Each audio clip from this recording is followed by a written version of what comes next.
Hello everyone, welcome to the civil point YouTube platform. एक बार फिर आपका हार्दिक अभिनंदन है। आशा करता हूँ बहुत ही शानदार तरीके से अपनी स्टडी को कंटिन्यू कर रहे होंगे। आज इस वीडियो के अंदर अपन डिस्कस करने वाले हैं मध्य प्रदेश सब इंजीनियर के 2020 के जो डिटेल्ड नोटिफिकेशन आया है उसके बारे में। प्लस पोस्ट तो बहुत ज़्यादा कम है, आपने देखा होगा, अगर इससे पहले देख लिया वीडियो तो 52 पोस्ट है। एक लॉलीपॉप आपकी ओर फेंका गया है सरकार की तरफ से, है ना, मतलब बच्चों से पैसे कमाना चाहती है एक्चुअली में सरकार।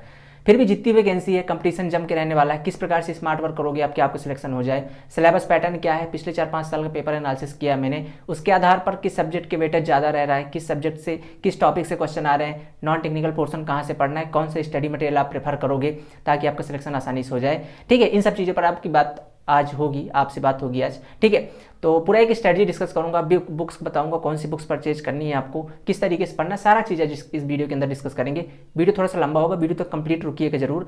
ये वीडियो देखने के बाद आपको एमपी व्यापम के रिलेटेड स्ट्रेटजी से रिलेटेड कोई दूसरी वीडियो देखने की जरूरत नहीं पड़ेगी, ये मेरा वादा है आपसे। ठीक है, तो स्टार्टिंग से वीडियो को देखिएगा जरूर। पहली चीज़ तो स्टार्ट करते हैं। अभी कुछ दिन पहले, मतलब कल, एमपी व्यापम सब इंजीनियर के एक शॉर्ट नोटिफिकेशन आया। एमपी व्यापम सब इंजीनियर की वैकेंसी अलॉट की गई है, जिसके अंदर आपकी जो स्टार्टिंग डेट बताई गई थी कि आपका जो फॉर्म भरने की तिथि वो 28 तारीख से स्टार्ट है, 12 अक्टूबर को लास्ट डेट है। ठीक है, उसके रिगार्डिंग अभी आज एक डिटेल नोटिफिकेशन व्यापम की तरफ से निकाला गया है, जिसके अंदर कुछ इंपॉर्टेंट चीज़ें हैं। आपको अगर पढ़ना होगा पूरा डिटेल में तो मैं उसका लिंक डिस्क्रिप्शन में दे रहा हूँ, आप उसको पढ़ सकते हो। उसमें कुछ इंपॉर्टेंट चीज़ें हैं वो मैं यहाँ पर डिस्कस कर देता हूँ, क्या क्या चीज़ें आपके लिए जो ज़्यादा यूजफुल है। बाकी आप एक बार फॉर्म भरने से पहले उन चीज़ों को जरूर पढ़ लीजिएगा। ठीक है, आपके काम की होंगी। पहली चीज़ तो आपकी जो, यदि आप फॉर्म भरना चाहते हो तो उसके लिए जो स्टार्टिंग डेट है फॉर्म फिलअप की, ठीक है, एमपी व्यापम सब इंजीनियर की जो स्टार्टिंग डेट है वो 28 से स्टार्ट हो चुकी है। ठीक है, 28 सितंबर से, मतलब कल से स्टार्ट हो चुकी है। इसकी जो लास्ट डेट इंपॉर्टेंट है वो याद रखिएगा। इसकी जो लास्ट डेट है वो कितनी, 12 अक्टूबर। ठीक है, 12 अक्टूबर, इतने तारीख तक अपना भर सकते हो। यदि आपने कोई गलती की है तो आप सुधार कर सकते हो। कब तक? 17 अक्टूबर तक। 17 अक्टूबर तक अपने फॉर्म में आप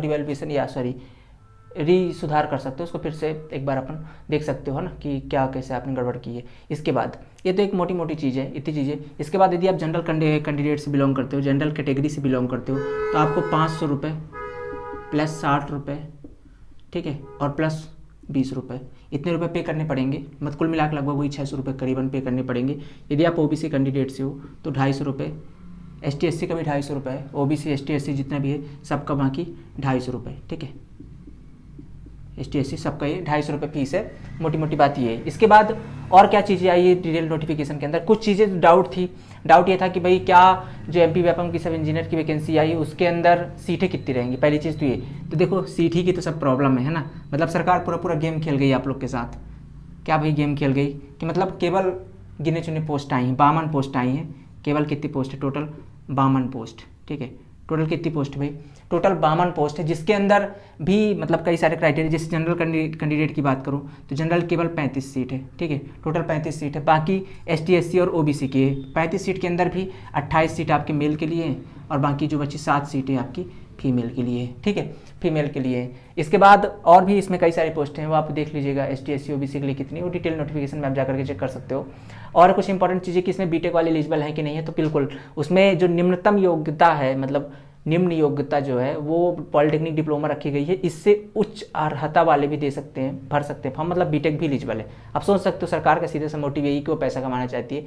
कम पोस्ट निकल गई, लाखों लोग फॉर्म भरेंगे, 550 रुपये देंगे, एक मोटी रकम आएगी सरकार के खाते में। मुद्दे की बात ये है। ठीक है, तो सरकार बस यही आपसे करना चाहती है। अब मुद्दे की बात ये देखो, अब यहाँ से एक चीज़ है यार कि पोस्ट तो है 52 पोस्ट। ठीक है, यदि आप जनरल कैटेगरी से बिलोंग करते हो तो आपके पास 28 सीटें हैं। ठीक है, 28 सीटें। यदि आप फीमेल हो तो फिर आपके पास 7 सीटें हैं। ठीक है, तो इतने के अंदर आपको फाइट करना है यदि आप में टैलेंट है। पहली चीज़ तो इसमें देखो कंपटीशन तो जम के रहने वाला है, पहली चीज़। दूसरी चीज़ कि अब पढ़ना कैसे। अगर आप पढ़ते जा रहे हो, हार्ड वर्क कर रहे हो, दिमाग नहीं लगा रहे हो तो भी गड़बड़ है, क्योंकि अब यहाँ से ज़्यादा पढ़ने वाले का सिलेक्शन नहीं होगा, क्योंकि पढ़ने वाले तो बहुत सारे भरे। पूरे मध्य प्रदेश के अंदर 52 सीटें कोई बड़ी चीज़ नहीं होती, लाखों फॉर्म भरे जाएंगे। तो आपको पढ़ना किस वे के अंदर है, कौन सी बुक प्रेफर करनी है, तो उससे पहले आपको क्या करना होगा, इसके प्रीवियस ईयर पेपर को एनालाइज करना होगा। इसके प्रीवियस ईयर पेपर को एनालिसिस करना होगा, इसका एनालाइज करना पड़ेगा कि यार क्वेश्चन कहाँ से पूछे जा रहे हैं। पहली चीज़ तो समझिएगा, ठीक है, कि भाई क्वेश्चन कहाँ से पूछे जा रहे हैं। इसके लिए आप 4 से 5 साल का पेपर जो हमारे पास व्यापम सब इंजीनियर का अवेलेबल है उसको आप देख रही 2018 से लेकर 2016 का। मैंने कुछ एनालिसिस किया यहाँ पे 3-4 साल के पेपर का। कुछ 2018, कुछ 2016 का। तो उसके अंदर ये इंपॉर्टेंट चीज़ आपको मैं बता सकता हूँ यहाँ से कि किस सब्जेक्ट से कौन सा टॉपिक इंपॉर्टेंट है, कौन सा पढ़ना है। एक बार इस वीडियो को देखने के बाद भी यहाँ से आपको चीज़ें तो क्लियर हो जाएंगी कौन सब्जेक्ट इंपॉर्टेंट है और किसका वेटेज ज़्यादा है, ठीक है। ये तो चीज़ें आपको यहाँ से क्लियर हो जाएगी और पढ़ना कैसे सारी चीज़ें मैं बता दूंगा। लेकिन अपनी स्ट्रेटजी को स्टार्ट करने से पहले यदि आप तैयारी करना ही चाहते हो ना, तो जी जान लगा कि 2 महीने बचे हुए हैं, इस पर तैयारी कर लो, हो जाएगा यदि आपको भरोसा। क्योंकि आपको 52 सीटें तो चाहिए नहीं, आपको तो अपने सिलेक्शन के लिए 1 सीटें चाहिए ना। पर ऐसे ही सब सोचे तो कंपटीशन तो बहुत ज़्यादा बढ़ जाएगा, बिल्कुल सही बात है। लेकिन सिलेक्शन इसलिए बोल रहा हूँ ना, सब पढ़ने वालों को नहीं होगा, कुछ ही का होगा जो सही तरीके से पढ़ेंगे, सही गाइडेंस से पढ़ेंगे और सही तकनीक से पढ़ेंगे। क्वेश्चन जहाँ से पूछे जा रहे हैं वो पढ़ेंगे, ठीक है। प्लस साथ में हार्डवर्क भी जरूरी है, स्मार्ट वर्क के साथ साथ हार्डवर्क भी जरूरी है, क्योंकि पढ़ना तो जरूरी है दोस्त। कंपटीशन बहुत ज़्यादा हाई जाएगा। कट ऑफ की बात कर लेता हूँ। पिछली बार जो कट ऑफ गई थी ना, वो अलग अलग डिपार्टमेंट में अलग अलग गई थी। यार खुद सोचो, अब 2 साल के बाद वैकेंसी आई, पोस्ट कितनी 52 पोस्ट है, सोचने वाली बात है ना। मतलब सरकार भी अब क्या कह सकते हैं बताओ, पूरी तरह से पैसा मतलब इनको चाहिए, लूटना चाहते हैं ये, है ना। देखो अब क्या है इसके अंदर, पहली चीज़ क्या है कि कट ऑफ की बात करें तो 2018 में वैकेंसी आई थी आपकी। 2018 में अलग अलग डिपार्टमेंट में वैकेंसी थी, जैसे डायरेक्ट सिविल इंजीनियर की जो वैकेंसी थी, डायरेक्ट ओपी की जो वैकेंसी थी, उसके लिए जो कट ऑफ गई थी 148 नंबर का, 148.9 था, ठीक है। 148 पॉइंट आउट ऑफ 200।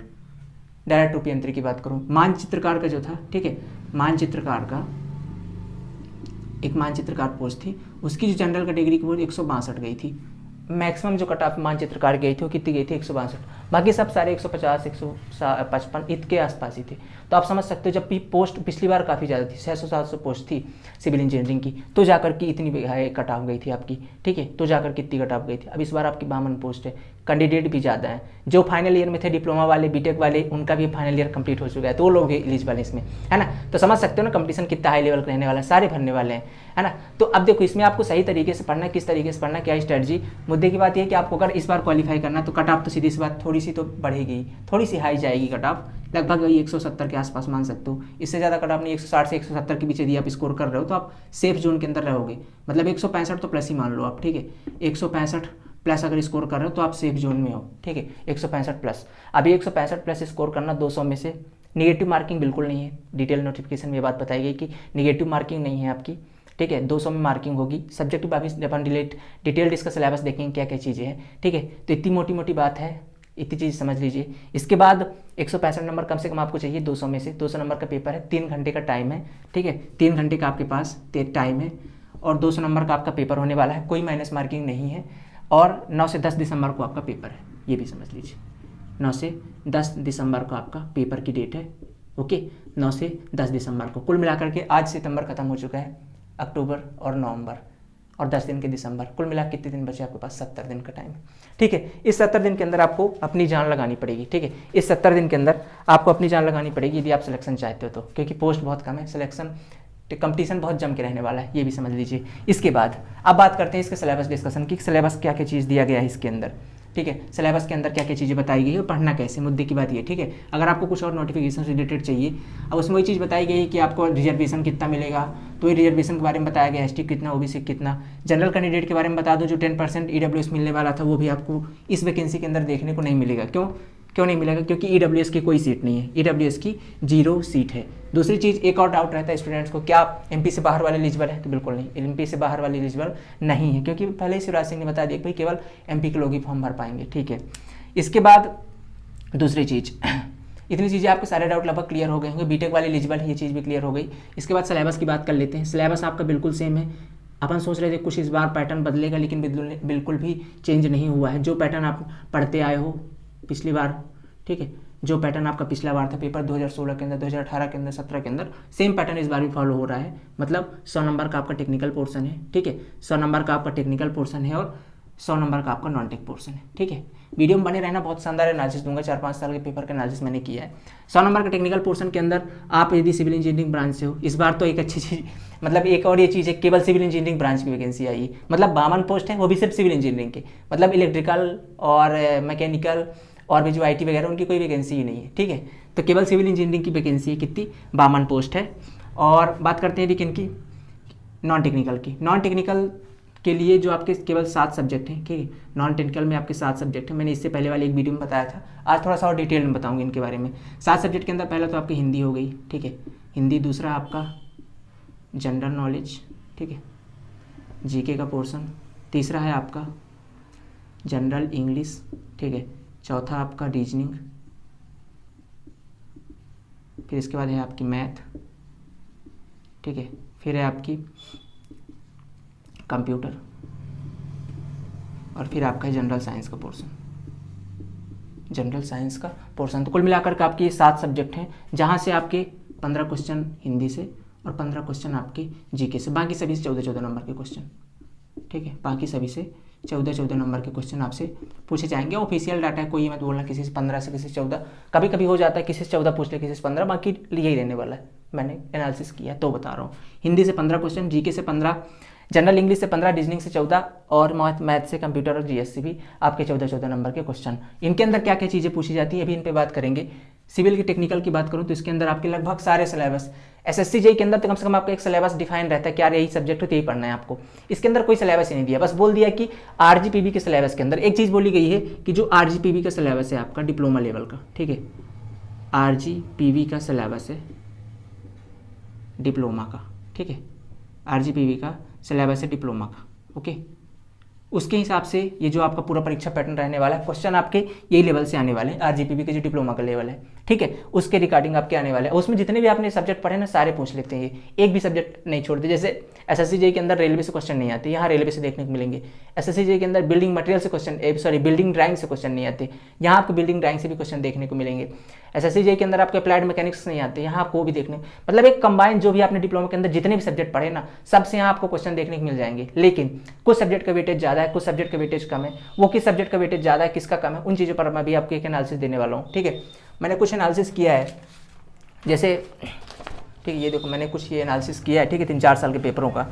तो उसके अंदर 2000 देखो पहले क्या था कि 2016 के यदि आप पेपर एनालिसिस करोगे तो बहुत लो लेवल के क्वेश्चन आते थे 2016 में, मतलब बिल्कुल हलवा टाइप के पेपर, नॉर्मल क्वेश्चन पूछ जाते थे, मतलब स्ट्रेंथ की यूनिट क्या है ना, ऐसे श्यानता की इकाई क्या है, ऐसे क्वेश्चन, इतने बेसिक क्वेश्चन। लेकिन जैसे 2018 में थोड़ा सा इसका भी लेवल अप हुआ है, थोड़े से कॉन्सेप्चुअल क्वेश्चन पूछे जा रहे हैं, ठीक है, तो आपको मतलब थोड़े से कॉन्सेप्ट भी पकड़ के चलना पड़ेगा। पहले होते तो आप सिर्फ ऊपर चीज़ें पढ़ के चले जाओ तो हो जाएगा, लेकिन यहाँ से थोड़े से कॉन्सेप्ट आ रहे हैं, 1-2-4 न्यूमेरिकल भी आते हैं। एसएससी जेईई का लेवल का तो नहीं है, उससे नीचे ही है, बट थोड़े से कॉन्सेप्चुअल है ना। 2018 का पेपर जब मैंने एनालिसिस किया, 2016 का पेपर तो बिल्कुल हलवा था, है ना, लेकिन जब 2018 का पेपर एनालिसिस किया तो मैंने वहाँ से देखा थोड़े से अच्छे लेवल क्वेश्चन आ रहे हैं, टफ नहीं है, बस अच्छे लेवल के हैं। अगर आपने अच्छे से पढ़ाई करी, कॉन्सेप्ट क्लियर है तो कोई दिक्कत नहीं, ठीक है। तो ये हो गया। अब पढ़ना कैसे, मैं पहले तो सब्जेक्ट की बात कर लेता हूँ, कौन कौन सब्जेक्ट है, फिर बताऊँगा पढ़ना कैसे और क्या क्या पढ़ना है। देखो भाई, सबसे पहली चीज़ तो सिविल इंजीनियरिंग के अंदर आपके पहला सब्जेक्ट जो इंपॉर्टेंट है, अब देखो सबसे पहले मैं रखता हूँ इसको डिसेंडिंग ऑर्डर में, सबसे पहले किसका, फिर किसका, फिर किसका, ऐसे, ठीक है। तो सबसे ज़्यादा जो क्वेश्चन आए हैं आपके 2018 के अंदर एक पेपर में, वो आपका फ्लूइड मैकेनिक्स। और ये फ्लूइड मैकेनिक्स ना केवल 2018 के अंदर है, बल्कि ये जो फ्लूइड मैकेनिक्स का आपका है ये 2016 में भी, 2017 के अंदर जितने पेपर मैंने देखे फ्लूइड मैकेनिक्स का वेटेज बहुत ज़्यादा है। 2-3 सब्जेक्ट हैं जो एकदम ऊपर रहते हैं इसके अंदर, जैसे एक फ्लूइड मैकेनिक्स, दूसरा सर्वे हो गया, तीसरा आपका ठीक है, तीसरा आपको सॉइल मैकेनिक हो गया। ये जो 2-3 सब्जेक्ट हैं इनसे काफ़ी ज़्यादा क्वेश्चन पूछे जाते हैं और इसमें कुछ सेलेक्टिव टॉपिक है, ठीक है। इसके लिए आपको प्रीवियस ईयर आपका एनालिसिस करना पड़ेगा जब भी आप स्टडी अपनी स्टार्ट करो ना, क्योंकि आपके पास इसका कोई डिटेल्ड सिलेबस है नहीं कि आप उसको पढ़ सको। तो इसका प्रीवियस ईयर जरूर एक बार रिवाइज करना, 4 से 5 साल का प्रीवियस ईयर एक बार जरूर पढ़ो, ठीक है। और उसका संकलन यदि आपको चाहिए नहीं कि आपको कहाँ से मिली वो चीज़ें, तो मैं लिंक डिस्क्रिप्शन में दे रहा हूँ एक प्राइवेट फेसबुक ग्रुप का, वहाँ मैंने सारे प्रीवियस ईयर प्रोवाइड किए हैं, कुछ और भी स्टडी मटेरियल है, आप उसको वहाँ पर जाकर के ज्वाइन हो जाओ, ठीक है, और वहाँ से आप ले सकते हो, ठीक है, लिंक मिल जाएगा आपको।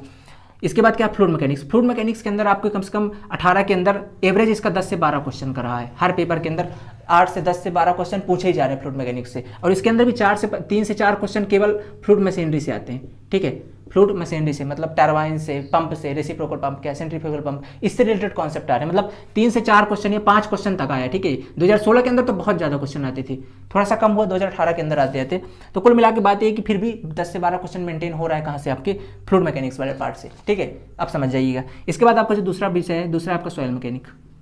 सॉइल मैकेनिक से भी आपके अच्छे खासे क्वेश्चन आए। सॉइल मैकेनिक से आपके 2018 के अंदर एवरेज वही 8 से 10 क्वेश्चनों का रहा है, ठीक है, 8 से 10 क्वेश्चन आपके सॉइल मैकेनिक से पूछे जाते हैं, ठीक है। इसके बाद आपका जो थर्ड पॉइंट है, थर्ड है आपका, ठीक है, थर्ड है आपका सॉइल हो गया बीएमसी, बिल्डिंग मटेरियल कंस्ट्रक्शन। देखो बीएमसी अपना सभी जगह वेटेज बराबर रखता है लगभग, है ना, वो अपना बराबर बैलेंस बना के रखता है। चाहे आप एसएससी जेईई की बात करो तो भी 10 से 12, 15, कभी कभी तो 20 क्वेश्चन भी आ जाते हैं। यहाँ भी वही 10 से के करीबन क्वेश्चन है, लगभग समथिंग 10 मान सकते हो आप, 9 से 10 क्वेश्चन लगभग एवरेज है। 3-4 साल का पेपर मैंने किया तो किसी में 2-3 क्वेश्चन ज़्यादा आ गए, किसी में 1-2 क्वेश्चन कम आ गए। बीएमसी का क्या है कि ये जो अपना है ना, अपना मतलब हर पेपर में अपना 9 से 10 नंबर लगभग बना के रखता है, तो बीएमसी से 9 से 10 नंबर क्वेश्चन आपसे पूछे जाते हैं, ठीक है। बीएमसी के बाद है आपका जो अगला है, ठीक है, EES, ठीक है, मतलब इन्वायरमेंटल इंजीनियरिंग एंड सेफ्टी। इससे भी आपके, ठीक है, इससे भी आपके 8 से 9 क्वेश्चन, ठीक है, इससे भी आपके 8 से 9 क्वेश्चन। अब यहाँ से देखोगे आप, मतलब ये 3 से मेजर टॉपिक है आपके, यहाँ से आपके कम से कम 40 से 50 क्वेश्चन कवर हो रहे हैं, ठीक है, 40 क्वेश्चन लगभग,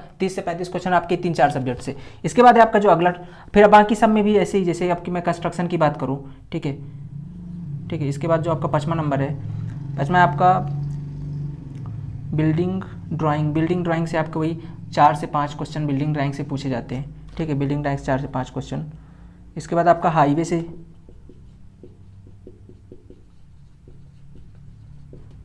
हैं आपके 3 क्वेश्चन के लगभग, ठीक है, हाईवे से आपके 2 से 3 क्वेश्चन एवरेज रहा है कि हर बार हाईवे से पूछे जा रहे हैं। इसके बाद सोम से आपके स्ट्रेंथ ऑफ मटेरियल से वही 4 से 5 क्वेश्चन, ठीक है, जबकि सिविल आप SSC में देखते हो तो इसका वेटेज काफ़ी रहता है, लेकिन यहाँ 4 से 5 क्वेश्चन। RCC से वही, इसके बाद है आपका RCC से आपके वही 3 से 4 क्वेश्चन।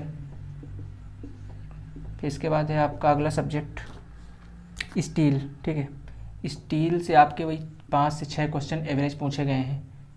फिर इसके बाद है आपका इरिगेशन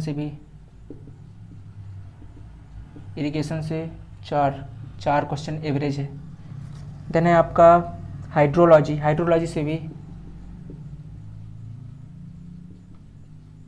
से आपके 2 से 3 क्वेश्चन हर साल पूछे जाते हैं हाइड्रोलॉजी से। देन है आपका फ्लूड हो गया, कंस्ट्रक्शन टेक्नोलॉजी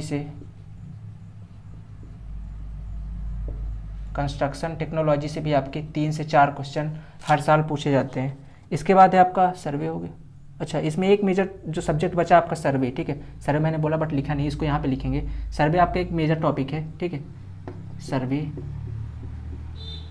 सर्वे से आपके हर साल 8 से 10 क्वेश्चन, और ये मतलब 8 से 10 लगभग बैलेंस सबका, इससे ज़्यादा ही हो सकते हैं क्वेश्चन, कम ना होंगे इससे सर्वे से, क्योंकि सर्वे बहुत इंपॉर्टेंट है इसके लिए, ठीक है। सर्वे, BMC, कंस्ट्रक्शन, FMEES, QSC से भी काफ़ी क्वेश्चन पूछे जाते हैं, ठीक है, QSC से 7 से 8 क्वेश्चन QSC से भी देखने को मिलेंगे आपको।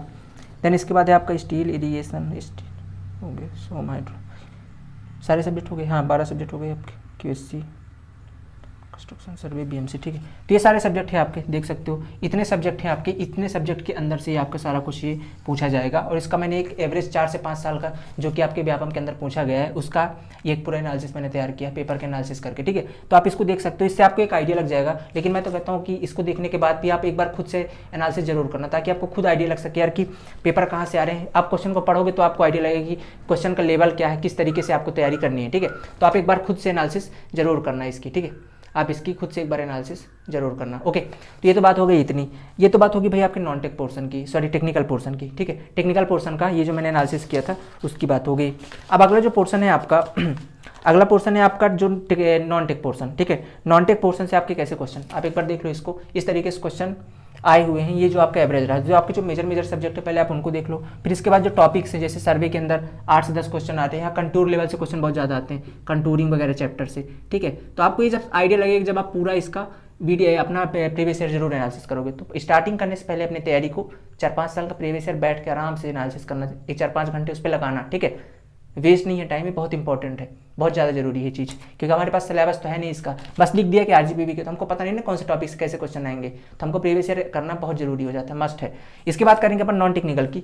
देखो, तो नॉन टेक्निकल के अंदर पहली चीज़ तो आपके ये 7 टॉपिक है, काफ़ी वास्ट सिलेबस है नॉन टेक्निकल का, लेकिन थोड़ा सा लेवल लो रहता है इसका, उतने ज़्यादा क्वेश्चन आते नहीं हैं, ठीक है, उतने ज़्यादा टफ क्वेश्चन नहीं आते हैं, तो आप इनको आसानी से कर पाओगे, कोई दिक्कत नहीं है, ठीक है। बाकी क्वेश्चन, अब इसमें से जो आपके 100 नंबर क्वेश्चन है, तो आप मतलब 30, 40, 50 क्वेश्चन तो ऐसे बिना पढ़े भी कर दोगे, इतने आसान रहते हैं, ठीक है, इतने आसान रहते हैं। जैसे हिंदी की बात कर लेते हो, 15 क्वेश्चन आते हैं, पहले तो हिंदी की 15 क्वेश्चन आते हैं। अब इस 15 क्वेश्चन के अंदर एक कुछ चीज़ों में बटा हुआ है, जैसे बात करें तो जिसमें क्वेश्चन फिक्स रहते हैं आपके,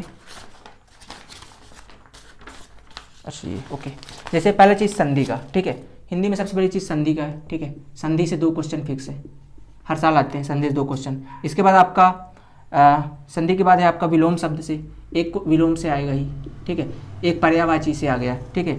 फिर इसके बाद प्रत्यय, उपसर्ग, समास, मुहावरा, शुद्ध वचन और एक कवि की रचना भी आती है, ठीक है।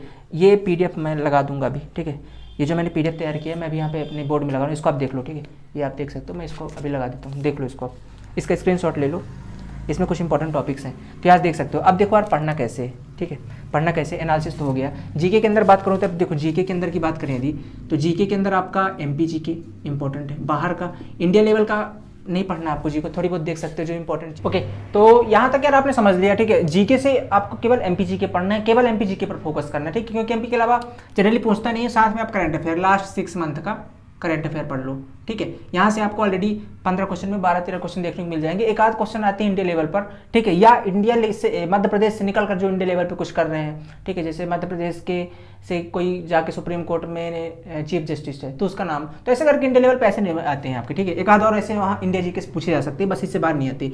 जनरल इंग्लिश से आपके वही आइडियम्स, फेसेस, है ना, मुहावरे, लोकोक्तियाँ और समानार्थी शब्द, सिनोनिम्स, एंटोनिम्स, ऐसे क्वेश्चन पूछे जाते हैं। नॉर्मल जनरल इंग्लिश है। इसके बाद रीजनिंग की बात करूँ तो जनरल एप्टीट्यूड आपका जैसे क्लॉक से 2 क्वेश्चन फिक्स रहते हैं हर बार, ठीक है, क्लॉक से क्वेश्चन फिक्स रहते हैं, आपकी डायरेक्शन से फिक्स रहते हैं, ठीक है, डायरेक्शन से, और आपका टाइम से और आपका डाइस से, ठीक है, डाइस से, ऐसे कुछ अलग है। बाकी तो सारे वही जो आप पढ़ते हो, ठीक है, वहाँ से पढ़ सकते हो। बाकी एक बार आप इसका प्रीवियस ईयर जरूर एनालिसिस करना तो आपको यहाँ से कुछ आइडिया लगेगा। दूसरी चीज़ मैथ, जनरल मैथ रहती है आपकी, ठीक है, जनरल मैथ रहती है वही परसेंटेज से, और बाकी जो अपन मैथ में पढ़ते हैं परसेंटेज हो गया, आपका एवरेज हो गया, प्रोपोर्शन एंड रेशियो हो गया, ऐसे करके सारे मैथ से है। कंप्यूटर की बात करूँ तो नॉर्मल जनरल कंप्यूटर जो आपकी जैसे रैम रोम के क्या प्रकार है, ठीक है, रैम और रोम से। मैं 1 मिनट, जो मैंने आपको पीडीएफ दिखाया ना उसके अंदर सारी चीज़ें डिटेल में लिखी हुई, आप उसको देख सकते हो। जनरल साइंस की बात करूँ तो यहाँ से आपका फिजिक्स, केमिस्ट्री और मैथ, फिजिक्स, केमिस्ट्री और बायो, ठीक है, फिजिक्स, केमिस्ट्री और बायो 3 सेक्शन में बांटा हुआ है, फिजिक्स, केमिस्ट्री और बायो। इसके अंदर सबसे पहली चीज़ तो ज़्यादातर क्वेश्चन आते हैं आपके फिजिक्स से, डोमिनेंट रहता है आपका फिजिक्स से आपको 14 में से 5 से 6 क्वेश्चन फिजिक्स से, 3 से 4 से 5 क्वेश्चन आपके बायो से, केमिस्ट्री से 2 से 3 क्वेश्चन देखने को मिलते हैं। रासायनिक अभिक्रिया से रिलेटेड जैसे उदासीन अभिक्रिया क्या है, ऐसे रिलेटेड देखने को मिलते हैं कहाँ से, केमिस्ट्री से। तो इसमें आपको वही एनसीईआरटी बेस्ड पढ़ना है, एनसीईआरटी बेस्ड पढ़ना है आपको। एनसीईआरटी के एक मतलब जो आपको वो चाहिए, मतलब एक सोल्यूशन, उसका पूरा निचोड़ चाहिए, उस तरीके से आपको स्टडी इसकी करनी है। ये तो बात हो गई इतनी। अब इनके लिए स्टडी मटेरियल कहाँ से पाएँ, ये जितना मैंने तो एक एनालिसिस दे दी कितने नंबर क्वेश्चन यहाँ से आते हैं। अब इन सब के लिए स्टडी मटेरियल क्या चाहिए, कि पढ़ना क्या है, ठीक है। पहली चीज़ मैं बता रहा हूँ, लास्ट चीज़ याद रखना, कभी भी आप तैयारी मान लो आज स्टार्ट करने जा रहे हो ना, सबसे पहले क्या करो, 5 से 6 साल का, 16 का 2-3 साल का, फिर 17 का, जितने पेपर अवेलेबल हैं आपके पास। आपको पेपर चाहिए तो नीचे जा करके लिंक मिल जाएगा डिस्क्रिप्शन के अंदर, ठीक है, FB ग्रुप का, वहाँ जाइए, वहाँ आपको प्रीवियस ईयर का पेपर मिल जाएगा 17-18 का भी, और साथ में कुछ स्टडी मटेरियल के PDFs मिल जाएंगे, कुछ नोट्स मिल जाएंगे PDF फॉर्म में, ठीक है, और साथ ही कुछ बुक्स के, कुछ ऑब्जेक्टिव बुक्स के लिंक मिल जाएंगे, तो वहाँ से आप डायरेक्टली जाकर डाउनलोड कर सकते हो, ठीक है। 10 सिविल पॉइंट स्टडी मटेरियल करके एक ग्रुप का नाम है, तो उसमें आप जाकर के ज्वाइन कर सकते हो, ठीक है, बिल्कुल फ्री ऑफ कॉस्ट मिल जाएगा, कोई वहाँ से अपन चार्ज नहीं कर रहे। इसके बाद अगला चीज़ क्या है, अब बुक्स कौन सी पढ़नी है। मुद्दे की बात ये दोस्त की इसके लिए तैयारी तो कर रहे हैं, बट बुक कौन सी पढ़ें, इंपॉर्टेंट चीज़ ये क्या चीज़ें आपको पढ़नी है। तो देखो मैं टेक्निकल पोर्शन की बात कर रहा हूँ। आपके पास टाइम कितने दिन का बचा है, केवल 70 दिन का, केवल 70 दिन आपके पास बचे हैं, 70 दिन पेपर को लेकर बचे हैं। आप इसके इसी बीच में दीपावली, रक्षाबंधन, दीपावली, दुर्गा उत्सव सब कुछ फंसेगा, मोटा मोटा आप 60 दिन मान लो जिसमें आपको पढ़ाई करनी है। केवल आपके पास 60 दिन का बचे, कुछ दिन बीच में तो निकलेंगे, आपके पास 60 दिन बचे। इस 60 दिन के अंदर कंप्लीट सिलेबस करना है। पहली चीज़ तो आपको उसका थ्योरी का पोर्शन पढ़ना है। थ्योरी पोर्शन कहाँ से पढ़ें, देखो मैंने बोला कि RGPV के सिलेबस के अंदर कार है, मतलब जो कॉन्सेप्ट आएंगे वो आपके RGPV के सिलेबस से आ रहे हैं। तो आपने जितने भी सब्जेक्ट मैंने बताया ना यहाँ पे, जितने मैंने एनालिसिस करके बताया, वो सारे सब्जेक्ट आपने RGPV के अंदर यदि पॉलिटेक्निक, डिप्लोमा या बीटेक करते टाइम यदि आपने नोट्स बनाए हैं बहुत अच्छे तरीके से, तो वहाँ से पढ़ लो। अदरवाइज किसी कोचिंग के नोट्स प्रेफर कर सकते हो, वहाँ की समझ में तो आएंगे नहीं वो नोट्स।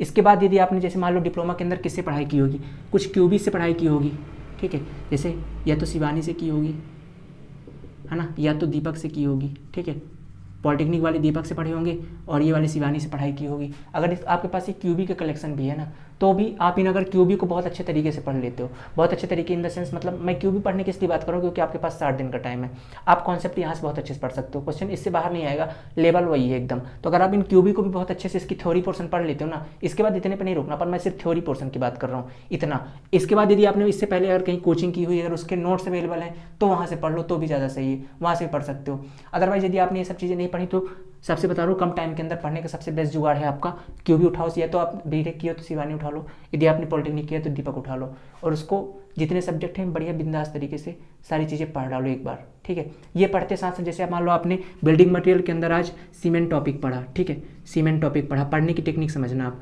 ठीक है, सीमेंट टॉपिक पढ़ा। अब इस सीमेंट टॉपिक का आपको पहले क्वेश्चन करना है। क्वेश्चन कहाँ से करना है? क्वेश्चन बहुत ज़्यादा इंपॉर्टेंट है इन जैसे पेपरों के अंदर, जैसे एसएससी के अंदर आपका क्वेश्चन ठीक है, बट आपके कॉन्सेप्चुअल बहुत ज़्यादा स्ट्रांग होनी चाहिए। इसके अंदर आपका क्वेश्चन ज़्यादा इंपॉर्टेंट क्या है कि आपके क्वेश्चन कॉन्सेप्ट ज़्यादा इंपॉर्टेंट है कि आप क्वेश्चन कितनी ज़्यादा प्रैक्टिस करके जा रहे हो, ठीक है, क्योंकि क्वेश्चन यहाँ डायरेक्टली फंसेंगे और उतने ज़्यादा मतलब हायर तो कॉन्सेप्ट है नहीं इस पर, मतलब थोड़ी बहुत कॉन्सेप्चुअल, लेकिन उतना हाई लेवल कॉन्सेप्ट नहीं है, मतलब नॉर्मल लेवल के न्यूमेरिकल भी आते हैं तो वन लाइनर न्यूमेरिकल, ठीक है। तो आपको क्वेश्चन ज़्यादा से ज़्यादा प्रैक्टिस करनी है। उसके लिए सबसे पहली चीज़ तो एमपी व्यापम के आज तक के सारे सेट, फिर कुछ स्टेट एन जेएन के सेट, फिर कुछ और भी क्वेश्चंस लगा सकते हो इसके रिलेटेड जो अदर जैसे उत्तराखंड जेई हो गया और कुछ इससे रिलेटेड जैसे क्वेश्चन आते हैं, ठीक है। तो पहली चीज़ तो जैसे आप कुछ भी पढ़ो, पेपर पढ़ने आप जब भी आप तैयारी करो, तैयारी के स्टेप समझ लो। पहली चीज़ अपनी जैसे मान लो अपनी क्यूबी उठाई, उसको एक बार कोई चैप्टर पढ़ा, उसके बाद आप सबसे पहले एमपी व्यापम के क्वेश्चन करो, एमपी व्यापम के प्रीवियस ईयर करो, वो भी टॉपिक वाइज या कि टॉपिक वाइज कैसे। तो उसके लिए आपको मिलेगा कहाँ से? पहली चीज़ तो ये समझ लो कि आपको बुक वो एकदम सीक्वेंस वाइज कहाँ मिलेगा, बिल्डिंग मटेरियल कितने क्वेश्चन एमपी व्यापम में है वो आपको कहाँ से मिलेगा।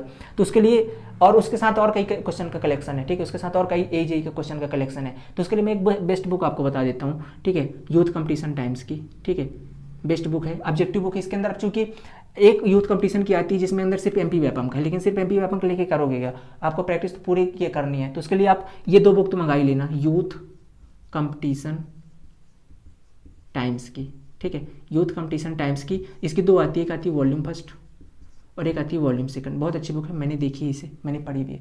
Volume first and volume second दोनों के अंदर लगभग ये दोनों मिला करके आपको मिलेगी 600 रुपये की, दोनों लगभग 600 रुपये की। अमेजॉन पर है, यही बुक लेनी है। इसके कुछ वैसे एडिशन भी आते हैं, लिंक मैं डिस्क्रिप्शन पे दे रहा हूँ, डायरेक्टली जाओ वहीं से परचेज कर लो, ठीक है। लिंक दोनों का डिस्क्रिप्शन में मिल जाएगा, लिंक डिस्क्रिप्शन में, ठीक है। तो वहाँ जा करके इनको परचेज कर सकते हो। दूसरी चीज़ volume first and volume second, इनके अंदर क्या चीज़ें हैं? पहली चीज़ तो सारे स्टेट एजेई के हैं, एलएमआरसी के, डीएमआरसी के हैं, रेलवे जेई के हैं और एसएससी जेई के सारे क्वेश्चन इसी के अंदर पड़े हुए हैं। तो आपको इसके लिए कुछ एक्स्ट्रा मेहनत नहीं करनी पड़ेगी, साथ में इसके एसएससी जेई का भी क्वेश्चन हो जाएगा। ये दोनों बुक के मिला करके दोनों का जो कलेक्शन लगभग 12,000 क्वेश्चन का है, ठीक है, 12,000 क्वेश्चन का है दोनों बुक मिला करके, लगभग 12,000 का। तो बहुत अच्छा क्वेश्चन का कलेक्शन है, बहुत अच्छे क्वेश्चन है इसके अंदर। एक आपकी वो पढ़ने के बाद आप इसको कर लोगे तो आपको एक मजबूत बेस मिल जाएगा। तो ये 12,000 क्वेश्चन आपको करने ही करने इन्हीं 60 दिन के अंदर। आप समझ जाना कि आपको एक दिन में कितने क्वेश्चन करने, जितने ज़्यादा क्वेश्चन करोगे उतने ज़्यादा आपके कॉन्सेप्ट मजबूत होंगे। और पोस्ट कम है, अगर आपको जॉब चाहिए तो मेहनत तो करनी पड़ेगी, ये बात तो निश्चित है, ठीक है। अगर ये बोलोगे यार 200 क्वेश्चन ज़्यादा हैं या 300 क्वेश्चन एक दिन में ज़्यादा करने पड़ रहे हैं तो फिर गड़बड़ बात है, फिर तो आप छोड़ ही दो, फिर तो पैसे 500 रुपये भी खर्च मत करना यदि तैयारी नहीं करनी होगी। क्योंकि यार पोस्ट बामन है, इसके अंदर भी रिजर्व कैटेगरी है, 28 आपके पास बच रहे हैं। यदि आप जनरल कैटेगरी से बिलोंग कर रहे हो तो 28 सीट बच रही है आपके पास। इतने के अंदर पूरे मध्य प्रदेश के अंदर आपको फाइट करना है, लाखों लोग भरने वाले हैं।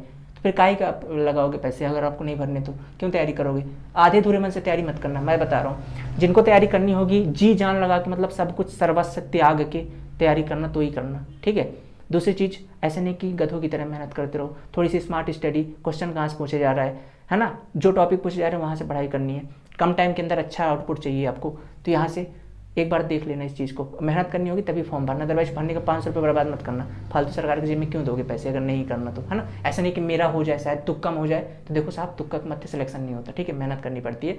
तो मेहनत करना पहली चीज़, मेहनत करना होगा तो ही फॉर्म फिलअप करना। दूसरी चीज़ तो क्या करना, पहली चीज़ यूथ कंपटीशन टाइम्स, इसको करने के बाद ना एक बुक और कर लो, कुछ एक्स्ट्रा क्वेश्चन यदि मान लो को थोड़ा सा हाई लेवल क्वेश्चन आ गया तो उसके लिए आपको क्या करना है, कभी कभी, क्योंकि देखो 70 से 80% क्वेश्चन इसके अंदर ईजी लेवल के रहते हैं, वो आप इसको सॉल्व कर लोगे और अपने ओक्यूवीज पढ़ लोगे या आपके पास कोई नोट्स है वहाँ से पढ़ लोगे, ठीक है। इतना पढ़ने के बाद यदि आपके पास नोट्स भी नहीं ना, क्यों भी अवेलेबल नहीं, तो और इसके बाद आपको और कुछ पढ़ना चाहते हो तो एक मेड ईजी की बुक है, ठीक है, मेड ईजी की बुक आती है, ठीक है, मेड ईजी की हैंड रिटन बुक, ठीक है, मेड ईजी की हैंड रिटन, मेड ईजी की हैंड रिटन, ये बुक बेस्ट है, मेड ईजी की हैंड रिटन बुक। इसके अंदर मतलब एकदम हर टॉपिक का निचोड़ दिया हुआ है, ठीक है। बट क्या है कि यदि आपने इससे पहले तैयारी की हुई है, कभी पढ़ा हुआ है, अब जैसे डिप्लोमा के अंदर पढ़ा हुआ है, आप अगर वो मेड ईजी की हैंड बुक पढ़ोगे तो उसमें थोड़ा सा रटने वाला हो जाएगा, क्योंकि उसमें सारी चीज़ें एकदम कॉन्सेप्चुअल दी हुई है, एकदम जो मतलब सिर्फ आपको याद करने वाली चीज़ें, एकदम इंपॉर्टेंट चीज़ें, पूरे सिलेबस का निचोड़ दिया हुआ है, ठीक है। तो उसको भी रेफर कर सकते हो, लेकिन वो कब रेफर होगा, कब आपके लिए फायदेमंद होगा, जब आप एक बार कॉन्सेप्ट पढ़े होंगे तो आपको समझ में आएंगी चीज़ें, क्योंकि वहाँ पर डायरेक्टली फार्मूले दिए हुए हैं, आपको डायरेक्टली याद करना वहाँ से,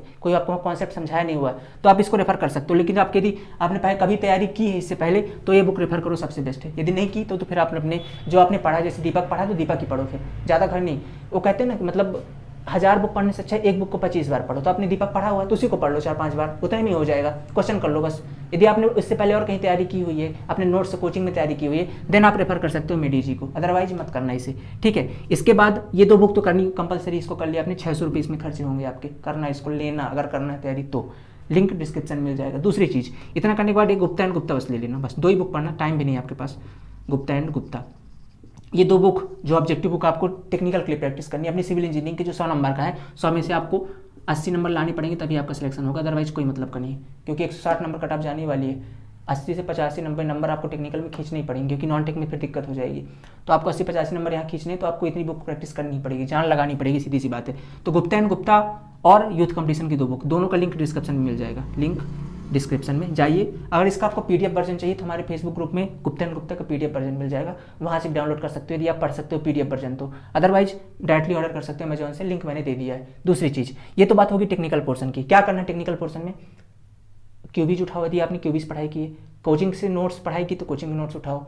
यदि आप अभी इस टाइम पे कोचिंग बस कोई मतलब ज्वाइन करने की मेरे हिसाब से जरूरत नहीं, क्योंकि 60 दिन के अंदर वो क्या ही करा देंगे आपको, पढ़ना तो खुद ही है ना। तो आपने यदि दीपक पढ़ा तो दीपक को खूब सारी प्रैक्टिस करो, इसको पढ़ो और क्वेश्चन लगाओ, इसको पढ़ो क्वेश्चन लगाओ, जो पढ़ा है उसी को रिवाइज करो, कहने का मतलब ये मल्टीपल रिवीजन करो ताकि याद नहीं चीज़ें। अभी नई चीज़ें पढ़ोगे, नए कहीं से जाकर जुड़ोगे, अच्छे गहरे गहरे कॉन्सेप्ट पढ़ाएंगे तो मतलब का नहीं है आपका, क्योंकि इतने गहरे यहाँ पूछे नहीं जा रहे, है ना।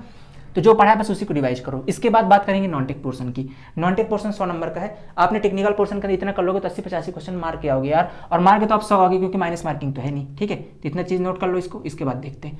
मार्क के तो आप 100 नंबर का आओगे, कोई माइनस मार्किंग है नहीं, बट 80-85 सही मार्क के आओगे, ये बात भी निश्चित है अगर इतना कर लोगे तो, ठीक है। 60 दिन का टाइम बहुत ज़्यादा होता है, आप एक रात में तो पूरे सब्जेक्ट की धुआं उड़ा देते हो, ये तो भला अभी 12 सब्जेक्ट हो, 60 दिन का टाइम है, तो अभी लग जाना, ठीक है, एक रात में फिर ना हो पाएगा, अभी लग जाना। इसके बाद बात करते हैं किसकी, नॉन टेक की। नॉन टेक है आपका 100 नंबर का, 80 से 85 नंबर मान लेता हूँ आपने 80 नंबर स्कोर कर लिए यहाँ से, मतलब 80 नंबर आपको टेक्निकल में भी चाहिए, आप सोचो नॉन टेक में भी चाहिए, 85 नंबर सोचो यहाँ खींचने के लिए, 80 नंबर इसमें कम से कम 165 आपको बनाने ही बनाने, ठीक है। तो 80 नंबर यहाँ से कहाँ से हिंदी में 15 क्वेश्चन आते हैं, आप हिंदी में 13-14 15 क्या 15 क्वेश्चन सही कर सकते हो, एकदम आसान लेवल की आती है।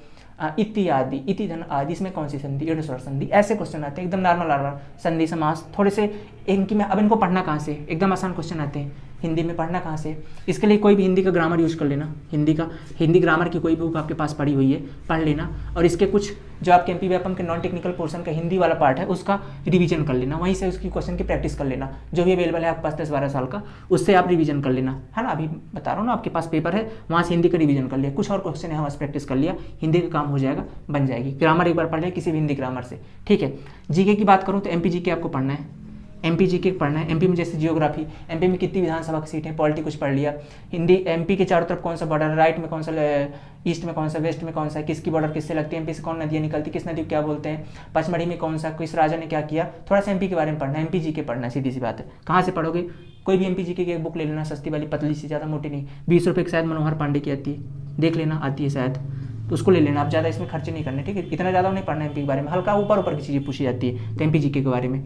इसके बाद एमपी जीके प्लस 6 मंथ का करंट अफेयर। 6 मंथ का करंट अफेयर कहाँ से पढ़ना है, 6 मंथ करंट अफेयर किसी भी यूट्यूब चैनल से जाकर के देख सकते हो, ठीक है। 6 मंथ करंट अफेयर जो उसने बनाया बहुत अच्छे तरीके से, उनको बस पढ़ लो। और अभी क्या चल रहा है, कोरोना वायरस के बारे में थोड़ी बहुत क्वेश्चन आएंगे ही आएंगे, ये सब चीज़ें पढ़ लेना। यहाँ से भी आपको 15 क्वेश्चन है तो 10 से 12 क्वेश्चन तो मार्क ही आ गया, 3 क्वेश्चन मान लो चलो आउट ऑफ सिलेबस भी आ गया, आते हैं जीके के अंदर तो जानते हो समंदर है, तो 10 से 12 क्वेश्चन तो मार्क ही आओगे। इसके बाद बात करते हैं जनरल इंग्लिश की। अब इसकी बात करूँ तो कोई भी आप इसके लिए कोई भी एक मतलब अपना इंग्लिश ग्रामर यूज कर सकते हो, इंग्लिश ग्रामर से पढ़ सकते हो कोई भी एक, क्योंकि इसके अंदर वही एंटोनिम्स सिनोनिम्स रटने पड़ेंगे, सीधी सी बात, इसका एंटोनिम है, इसका सिनोनिम है। इसके रटने के लिए सबसे पहले इसका एक प्रीवियस ईयर एनालिसिस करना कि क्वेश्चन कैसे बनते हैं, कैसे वन वर्ड सब्स्टिट्यूशन आते हैं, किस प्रकार क्वेश्चन सही करने के लिए कैसे फिल इन द ब्लैंक्स आते हैं, एक बार उनको देख लेना। इसके बाद आइडिया लग जाएगा। कोई यूट्यूब चैनल यदि देख लेना, अगर पढ़ाया हो तो सही बात है, अदरवाइज कोई एक इंग्लिश की ग्रामर उठाना, वहाँ से पढ़ना, और फिर क्वेश्चन प्रैक्टिस कहाँ से करोगे इसकी, वही जो आपके 10 साल के पेपर है नॉन टेक्निकल पेपर तो आपको बहुत सारे मिल जाएंगे। कैसे, जैसे इलेक्ट्रिकल का भी होता है, मैकेनिकल का भी होता है, सिविल का भी होता है ना। तो उनके जो नॉन टेक्निकल पोर्शन सबके सेम होते हैं, तो आप नॉन टेक्निकल पोर्शन उन सबके भी, तो नॉन टेक्निकल क्वेश्चन आपको बहुत सारा मिल जाएगा। और टेक्निकल के लिए तो आपके पास जितने हैं उतने हैं, बाकी आपकी स्टेट जेईई की प्रैक्टिस करनी है, ठीक है। तो नॉन टेक्निकल की प्रैक्टिस के लिए आपके प्रीवियस ईयर जाइए। अगर प्रीवियस ईयर मिलता कहाँ से डाउनलोड करें, देखो सारे तो मैंने ग्रुप में नहीं दिए, आपको क्या करना है, आपको व्यापम की वेबसाइट पे जाना है। इधर एक ब्लॉक रहता है, इधर लिखा रहता है मॉडल आंसर फाइनल आंसर, तो फाइनल आंसर मॉडल आंसर वाले में जाना, फाइनल आंसर वाले में जाकर देखना जो भी पेपर होंगे आप उनको डाउनलोड कर लेना। रहते हैं सब 10 15 20 पेपर पड़े होंगे, उनको डाउनलोड करो, वहाँ से पढ़ लेना, ठीक है। तो ये वाला हो जाएगा आपको जनरल इंग्लिश पोर्शन। रीजनिंग के लिए बस वही है, रीजनिंग के लिए रीजनिंग की प्रैक्टिस करो, जो भी टॉपिक देख लो, क्लॉक पूरा पढ़ लिया एक बार, क्वेश्चन लगाने तो यहाँ पर जेईई के लगा लो, या कि थोड़े और यहाँ मस्त लगा लो क्वेश्चन, है ना। क्वेश्चन तो मिल जाएंगे, कोई दिक्कत नहीं। रीजनिंग में भी मैथ की बात करो तो मैथ में भी सेम कॉन्सेप्ट है, मैथ भी आप कोचिंग से पढ़ सकते हो। मैथ के लिए कहाँ से पढ़ना, तो यूट्यूब चैनल कई सारे पढ़ाए रहते हैं, आपको ये नहीं सारा पढ़ना है, आप टॉपिक देख लेना, 5-6 साल का पेपर एनालिसिस करो, कौन सा टॉपिक ज़्यादा पूछ रहा है, जो नहीं पूछ रहा है उनको मत पढ़ो मैथ के अंदर, है ना, क्योंकि मैथ बहुत बड़ा सिलेबस है। तो उसके अंदर देख लो कौन सा, जैसे परसेंटेज पूछ रहा परसेंटेज पढ़ लो, क्लॉक पूछ रहा क्लॉक पढ़ लो रीजनिंग के अंदर, ठीक है। तो ऐसे करके जो टॉपिक आ रहे हैं उनको पढ़ लो। इसके बाद क्या आपका कंप्यूटर वाला, कंप्यूटर के लिए कोई भी यूट्यूब चैनल देख लो, या तो यदि इनके लिए क्या करना, कंप्यूटर के लिए सबसे बेस्ट बता रहा हूँ, लूसेंट की देख लेना, लूसेंट में जो कंप्यूटर वाला पार्ट रहता है उसको पढ़ लो, ठीक है। लूसेंट के अंदर रहता है कंप्यूटर वाला पार्ट, वहाँ से पढ़ सकते हो। और इसके भी आप लूसेंट ही पढ़ लेना, ठीक है, लूसेंट से पढ़ लेना आप जनरल साइंस का पोर्शन, जनरल साइंस और जो कंप्यूटर वाला पार्ट वो पढ़ लेना कहाँ से, लूसेंट से। और इसके बाद प्रैक्टिस जरूर कर लेना क्वेश्चन की, कहाँ से को प्रैक्टिस करोगे, प्रैक्टिस कर लेना आपके वही प्रीवियस ईयर, एमपी व्यापम को प्रीवियस ईयर लगाना। और कुछ ऑब्जेक्टिव बुक आपके पास यदि अवेलेबल है कंप्यूटर की या जनरल साइंस की, या कुछ और लगाना चाहते हो तो जो भी पेपर आए रहते हैं आपके, चाहे रेलवे के अंदर चाहे और किसी के अंदर, पर आपको यदि चाहिए तो आप लेवल ही देखना, क्योंकि लेवल इंक्रीज होगा नहीं, ठीक है। लेवल थोड़ी बहुत इंक्रीज होता है तो किसके टेक्निकल के अंदर होता है, नॉन टेक में थोड़ी बहुत लेवल आगे पीछे, साइंस में ज़्यादा पोर्शन इंक्रीज होते नहीं, उसी लेवल में रहते हैं। तो आप प्रैक्टिस करो, एमपी व्यापम की ही करो तो ज़्यादा सही है, ठीक है। तो इतना करना है। तो ये आपकी मैंने एक कंप्लीट स्टडी बता दी है, क्या क्या करना है आपको, आई थिंक आपको समझ में आई होगी, ठीक है। तो इस तरीके से पढ़ोगे तो लग जाएगा, दिन में कम से कम 5-6 घंटे 7 घंटे पढ़ने पड़ेंगे। और एक चीज़ बता रहा हूँ, जब जान लगानी हो ना तभी फॉर्म भरना, फालतू 500 रुपये सरकार की जेब में मत डाल देना। ऐसा नहीं कि आज भर दिया फॉर्म, फिर सो रहे हो आराम से, कोई मतलब का नहीं, ठीक है। जान लगानी है तो फॉर्म भर लो, अदरवाइज छोड़ दो, कोई दिक्कत नहीं। दूसरी वैकेंसी है, दूसरे में उसमें फॉर्म भरना, क्या पैसे वेस्ट करोगे। तो इतनी चीज़ें इस तरीके से पढ़ोगे, सिलेक्शन हो जाएगा। 52 वैकेंसी, लेकिन आपको तो एक चाहिए ना। अगर आपके अंदर इतना डेडिकेशन है कि यार मेरे को तो एक चाहिए, सरकार गलत कर रही है आपके साथ तो सब जानते हैं, बट आपके लिए चाहिए, क्योंकि 52 पोस्ट ही निकले हैं, मान लो 28 पोस्ट जनरल के लिए हैं, आपको तो एक चाहिए ना। आपके ऊपर आप अपने आप पे भरोसा रखते हो तो लग जाओ, जान लगाओ, ठीक है। 60 दिन जो भी बचे हुए हैं आपके पास काफ़ी है सिलेक्शन लेने के लिए, ठीक है। तो इस तरीके से आपको पढ़नी, इस तरीके से पढ़ोगे तो यहाँ से भी आप ऐसे नहीं कि 80 से 85 नंबर स्कोर ना कर पाओगे, ठीक है। 80 नंबर तो स्कोर कर ही लोगे, कितना भी कट के 80 नंबर तो आप यहाँ से बना ही लोगे, ठीक है। जैसे मैंने स्टडी बताई है, 80 नंबर यहाँ से बना लोगे, वहाँ से 165 नंबर आ गए तो, और कुछ तो फिर अब जो कि माइनस मार्किंग नहीं, कुछ तुक्का मार के आओगे तो 165 के बाद जो तुक्का मारोगे उसमें 10-15 तो सही मार ही दोगे, और 30-35 मारोगे तो 60-70 तक पहुँच जाएगा, 160-170 तक अगर चले गए तो आपका सिलेक्शन हो जाएगा। इतना तो, इससे ज़्यादा कट ऑफ जाएगा भी नहीं, ठीक। इतना भी कंपटीशन हाई क्यों ना हो भाई, क्योंकि इतना ज़्यादा भी नहीं, बट हाई कंपटीशन हाई, लेकिन 170 से ऊपर कट ऑफ नहीं जाएगी यार, है ना। 200 में 170 नंबर लाना मतलब बहुत ज़्यादा हाई कट ऑफ है, तो इतने ज़्यादा कट ऑफ नहीं जाएगी। 160, 165 से 170 के बीच में आपकी कट ऑफ रहने वाली है, क्लियर। तो आई थिंक आपको वीडियो समझ में आया होगा। अगर इन चीज़ों के बारे में बात करूँ तो जो आपके बुक्स की बात करी, जो मैंने यहाँ टेक्निकल बुक्स बताई, उनके लिए लिंक दे रहा हूँ डिस्क्रिप्शन पे, जा करके वहाँ से डाउनलोड कर सकते हो, ठीक है। मिल जाएगी फ्री ऑफ कॉस्ट, अमेजॉन से जाकर के ले सकते हो। बाकी आपको यदि इनके प्रीवियस ईयर पेपर चाहिए, जो भी 10-15 सेट्स हैं, वो हमारे फेसबुक ग्रुप से जाकर डाउनलोड कर सकते हो, डायरेक्ट जाके एमपी व्यापम की साइट से भी डाउनलोड कर सकते हो, ठीक है। बाकी मैंने एनालिसिस किया था कुछ, उसके हिसाब से मैंने आपको बता दिया। वीडियो कैसा लगा आप बताएंगे मुझे कमेंट बॉक्स में। चैनल पर नया हो तो पहली बार विजिट कर रहे हो तो सब्सक्राइब जरूर कर लेना, और इसी तरह कुछ और कंटेंट मैं आपको बीच बीच में प्रोवाइड करता रहूँगा टाइम पर, ठीक है। किस तरीके से पढ़ना है, कुछ नोट्स प्रोवाइड करता रहूँगा, उसके लिए मेक श्योर वीडियो को लाइक जरूर करके और चैनल को सब्सक्राइब कर लेना, ठीक है। और ये ग्रुप जरूर ज्वाइन कर लेना, क्योंकि इस ग्रुप के अंदर कई सारी स्टडी मटेरियल में टाइम पर प्रोवाइड करता रहूँगा, ठीक है। तो इस ग्रुप को जरूर ज्वाइन कर लेना, लिंक डिस्क्रिप्शन पे। चलिए, थैंक यू सो मच, मिलते हैं नेक्स्ट वीडियो में। Have a nice day.